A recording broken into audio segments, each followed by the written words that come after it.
आज का शो शुरू करूं सबसे पहले आप ये बाइट सुनिए। मर जाना कबूल है, उनके साथ जाना हमको कभी कबूल नहीं है, ये अच्छी तरह जान ली। रहे या मिट्टी में मिल जाए, आप लोगों के साथ अब कोई समझौता भविष्य में नहीं है। अब वो वाली बाइट सुन ली, अब ये सुनिए। मैं नीतीश कुमार सत्यनिष्ठा से प्रतिज्ञान करता हूं। अभी हम जो पहले गठबंधन को छोड़ के नए गठबंधन बनाए थे, और जो नया गठबंधन 1.5 महीना से बनाए थे, 1.5 साल से, तो यहाँ पर भी जो स्थिति इधर आकर के ठीक नहीं लगी है। आपके सामने ये तो आए मोमेंट हो गया है कि पहले कुछ कहते हैं और अभी 9वीं बार भी ये कह रहे हैं और पलटी मार दिया है। तो आज का टॉपिक आपको पता है कि नीतीश ने पलटी मार दी है, यानी एनडीए गठबंधन के साथ चले गए हैं। तो अब बड़ा सवाल है कि नीतीश और बीजेपी का सीट फॉर्मूला क्या रहने वाला है आगे लोकसभा चुनाव के लिए, और क्या 24 चुनाव के बाद नीतीश कुमार एक बार फिर से पलटी मार देंगे या फिर वो 10वीं पलटी मारकर एनडीए का साथ छोड़कर फिर से आरजेडी से मिल जाएंगे। रिमझिम के 5 पॉइंट्स में आप देखिए कि पहला, नीतीश बीजेपी में सीट फॉर्मूला क्या रहने वाला है। दूसरा, लोकसभा चुनाव के बाद क्या फिर इस्तीफा दे सकते हैं नीतीश कुमार, क्या फिर पलटी मार सकते हैं। तीसरा, नीतीश का इस्तीफा कांग्रेस के लिए कैसे फायदेमंद हो गया है। चौथा, नीतीश के इस्तीफे के बाद तेजस्वी को की क्या सहानुभूति वोट्स मिल सकते हैं या सिंपैथी के नाम पर तेजस्वी अपना लोकसभा का खाता खोल सकते हैं। पांचवा, क्या है नीतीश की ताकतवर महादलितों वाली पॉलिटिक्स, ये भी आपके लिए समझना बहुत जरूरी है। तो सबसे पहले आप ये समझ लीजिए कि बीजेपी और जेडीयू का 2024 लोकसभा चुनाव का सीट फॉर्मूला क्या रहने वाला है। तो उसके लिए आपको ये देखना पड़ेगा कि 2019 के बिहार के लोकसभा नतीजे क्या थे। तो देखिए, कुल लोकसभा सीटें हैं 40, और ये मैंने आपके लिए सीट और वोट परसेंट लिखा है। बीजेपी के खाते में आई 17, जेडीयू के पास 16, एलजेपी जो कि चिराग पासवान की पार्टी है उसके पास 6, कांग्रेस के पास 1 और आरजेडी के पास यानी तेजस्वी यादव की पार्टी के पास 0। अब आप वोट परसेंट देख लीजिए, बीजेपी का 23%, जेडीयू का 21, एलजेपी का 7, कांग्रेस का 7 और आरजेडी का 15% वोट शेयर है। और मैं आपको बताऊं कि पिछली बार क्या सीट फॉर्मूला रहा था। तो देखिए, 40 सीटें हैं, बीजेपी 17 पर लड़ी, जेडीयू 17 पर लड़ी और एलजेपी 6 पर लड़ी, और इसमें से बीजेपी तो 17 की 17 जीत गई, जेडीयू ने 1 अपनी सीट खो दी और एलजेपी भी 6 की 6 सीटों पर जीत गई। तो 2019 में ये था सीट फॉर्मूला और ये थे नतीजे, और इस बार भी यही होने वाला है और बेहतर तरीके से इस पॉइंट से समझिए। इन आंकड़ों से पता चलता है कि बीजेपी और एलजेपी जितनी सीटों पर लड़ी वो सब जीत गई, पर जेडीयू 1 सीट हार गई, वो भी कांग्रेस से। वो 1 सीट थी किशनगंज की, जहां 2 मुस्लिम नेताओं के बीच टक्कर थी, जेडीयू के सैयद महमूद अशरफ और कांग्रेस के मोहम्मद जावेद। इन दोनों में से कांग्रेस नेता की जीत हुई, यानी एनडीए गठबंधन जितनी सीटों पर लड़ा उतने पर जीता, सिवाय 1 के, और वो 1 हारने वाली रही जेडीयू। इस पर लोगों का यही कहना है कि मुस्लिम सीट है तो कांग्रेस को तो जीतना ही था।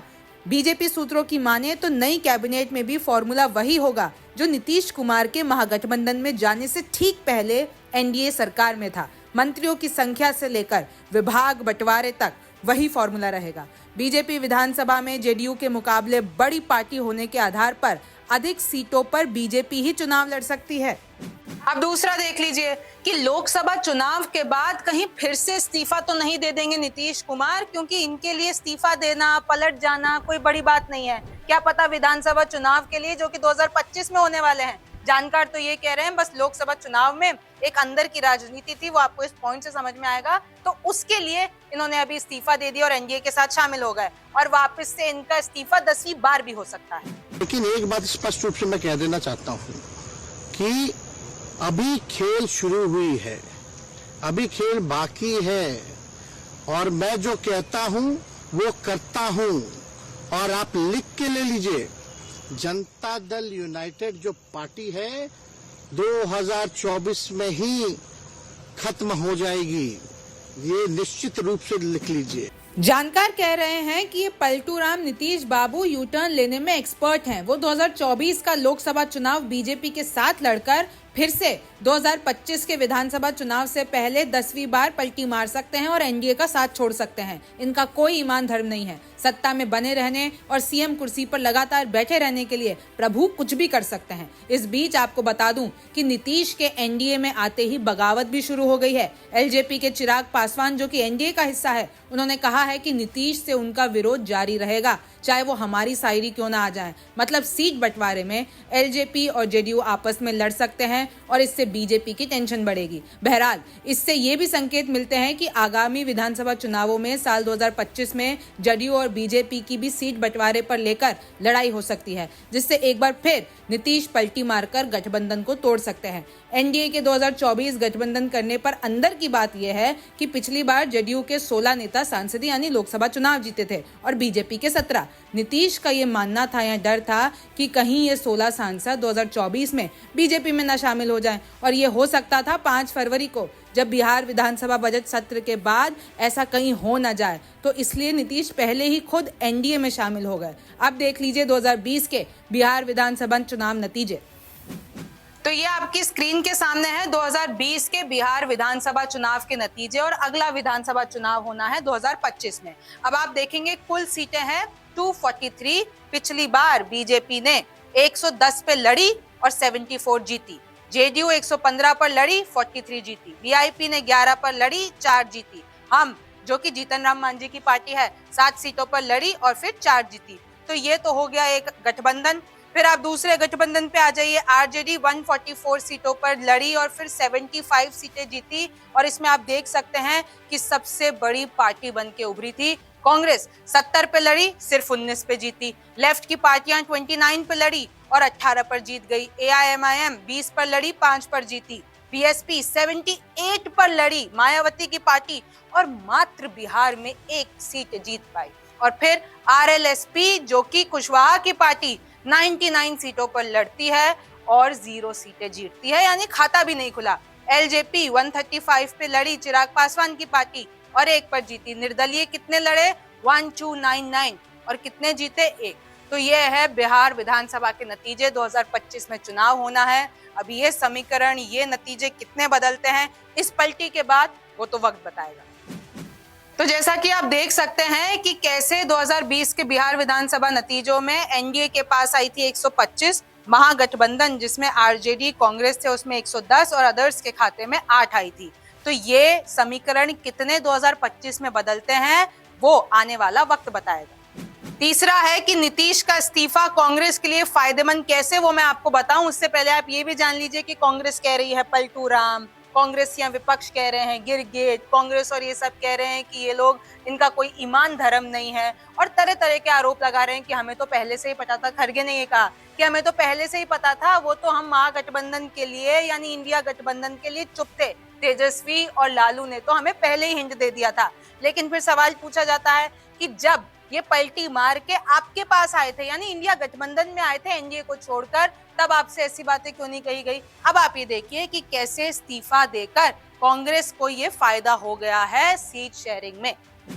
नीतीश कुमार के अलग होने से इंडिया गठबंधन को झटका जरूर लगा है, लेकिन अब शायद बिहार में सीटों का बंटवारा विपक्ष का आसानी से हो जाए। जबकि कांग्रेस के लिए गुड न्यूज ये है कि नीतीश के रहते हुए जितनी सीटों पर वह लड़ती, उससे कहीं ज्यादा लोकसभा की सीटें अब राष्ट्रीय जनता दल से मांगेगी, और राजद को भी मुमकिन है कि कांग्रेस को ज्यादा सीटें देने में अब कोई आपत्ति नहीं होगी, क्योंकि नीतीश बाबू अब बाहर हो चुके हैं। इस तरह उत्तर प्रदेश समेत और दूसरे राज्यों में कांग्रेस की कम सीटों पर लड़ने की भरपाई बिहार से हो सकती है। मीडिया रिपोर्ट में कहा जा रहा था कि नीतीश कुमार की जदयू इस कोशिश में थी कि 16 सीटों पर वह खुद लड़े इंडिया गठबंधन में रहते हुए, जबकि इतनी ही सीटें 16 सीटें वह राष्ट्रीय जनता दल को दे। इस सूरत में कांग्रेस पार्टी को लेकर कयास थे कि वो सिर्फ 6 सीटों पर चुनाव लड़ सकती है, जबकि 2 सीटें लेफ्ट गठबंधन को देने की बात कही जा रही थी, और इससे कांग्रेस पार्टी नाराज थी। अब क्योंकि नीतीश इंडिया छोड़कर एनडीए में चले गए हैं, तो ऐसे में कांग्रेस अब 6 से कहीं ज्यादा सीटों पर बिहार में लोकसभा चुनाव लड़ती दिख सकती है। और सीट बंटवारा ही असली वजह है कि नीतीश ने इंडिया गठबंधन तोड़ा।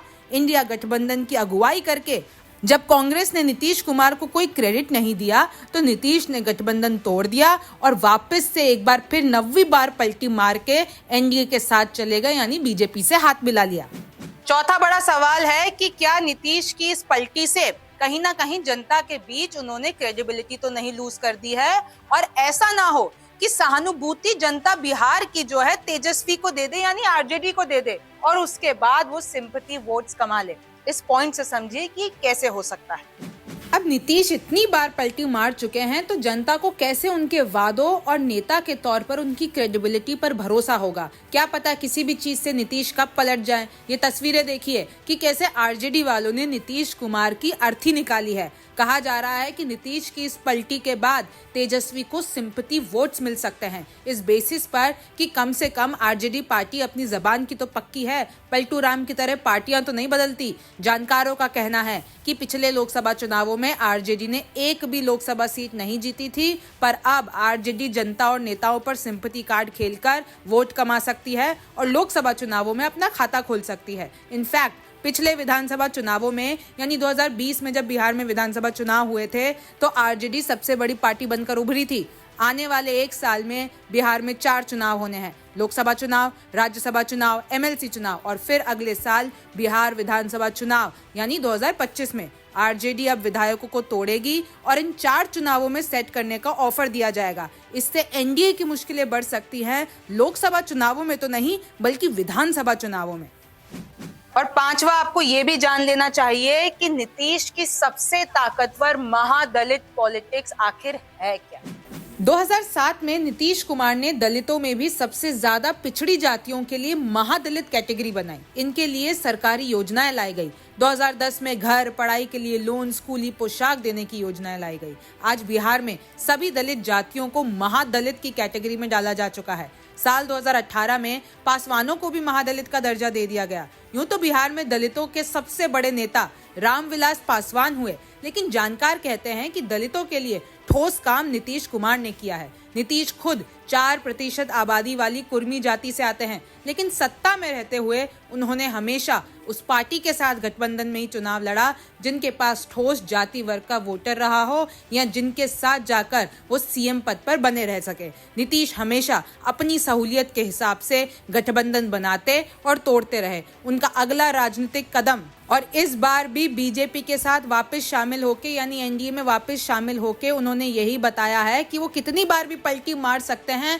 बस उनको वो कुर्सी नहीं छोड़नी है। अब आप ये देख लीजिए कि कितनी बार पलटे हैं नीतीश कुमार। 1985 में पहले जनता दल से एमएलए थे, फिर 1994 में उन्होंने समता पार्टी बनाई, 1996 में बीजेपी से हाथ मिला लिया यानी एनडीए में शामिल हुए, 2003 में वो जेडीयू के चीफ बन गए और एनडीए में ही रहे, 2013 में उन्होंने आरजेडी और कांग्रेस से हाथ मिला लिए यानी यूपीए सरकार में शामिल हो गए, 2017 में नीतीश ने एक बार फिर से एनडीए से हाथ मिला लिए, 2022 में फिर आरजेडी के साथ चले गए यानी इंडिया गठबंधन बना लिया और 2024 में फिर से एनडीए में शामिल हो चुके हैं। इस पूरे शो से आपको समीकरण तो समझ में आ गए होंगे, लेकिन एक और बात मन में आती है कि कैसे बिहार और महाराष्ट्र की जनता को बार बार ऐसी पलटियां सहन करनी पड़ती है। वोट किसी को देती है, कुछ हो और जाता है, कुर्सी के चक्कर में नेता इधर उधर चले जाते हैं। और अब आप इंडिया गठबंधन का हाल देख लीजिए, अखिलेश यादव से भी खींचतान चल रही है। ममता बनर्जी ने पहले ही मना कर दिया है कि भैया मैं तो बंगाल में सीटें शेयर नहीं करती। नीतीश कुमार आउट हो गई है, वही नीतीश कुमार हैं जिन्होंने अगुवाई की थी और आरोप है कि कांग्रेस ने इनको क्रेडिट नहीं दिया। अब आगे इंडिया गठबंधन में क्या होता है, इसके लिए एक बहुत बड़ा क्वेश्चन मार्क है। सीट शेयरिंग भी हो सकती है, सब कुछ हो जाएगा, लेकिन अब जीत पर संशय है। आप न्यूज़ 24 देखते रहिए, रिमझिम के 5 पॉइंट्स देखते रहिए। मैं हूं रिमझिम जेठानी, फिर मुलाकात होगी। नमस्कार, मैं हूं मानक गुप्ता। अगर आपको हमारा ये वीडियो पसंद आया हो तो इसे लाइक और शेयर जरूर करें, और हाँ, हमें सब्सक्राइब और फॉलो करना ना भूलें ताकि आप देश और दुनिया की कोई खबर मिस ना करें। तो जुड़े रहिए हमारे साथ और देखते रहिए न्यूज़ 24।